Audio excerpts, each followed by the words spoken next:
মরে গিয়ে যেদিন আমি হয়ে যাব লাশ, বন্ধু বান্ধব ছেড়ে দিবে তখন আমার পাশ।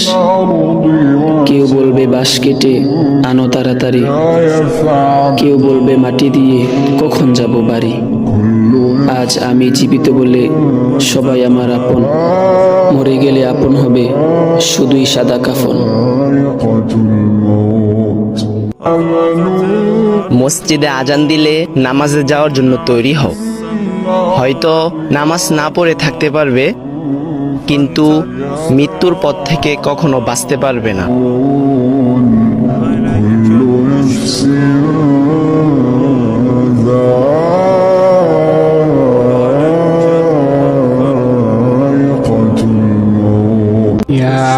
যদি কবর থেকে চিঠি লেখা যেত, তাহলে হয়তো কিছু বাবা তার মেয়েদেরকে লিখতো, একটু পর্দা করে নে মা, তোর জন্য আজ আমি কবরে ভালো নেই।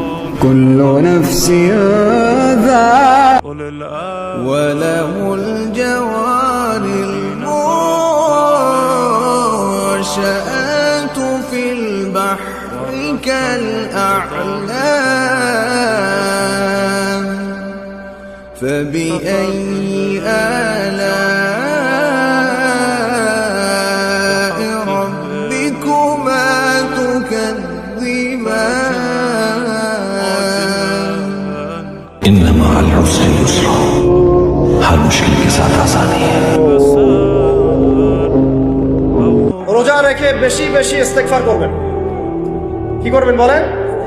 রোজা রেখে বেশি বেশি ইস্তেগফারের সবচেয়ে ছোট্ট বাক্যটা হচ্ছে আস্তাগফিরুল্লাহ ওয়া আতুবু ইলাইহি। কি বললাম বলেন? আস্তাগফিরুল্লাহ ওয়া আতুবু ইলাইহি। এইটুকু পারা যাবে না? দিনে কমপক্ষে 100 বার। কতবার? দিনে কমপক্ষে 70 বার বা 100 বার। দিনে কমপক্ষে 70 বার বা 100 বার। আরো বেশি পারলে আরো ভালো।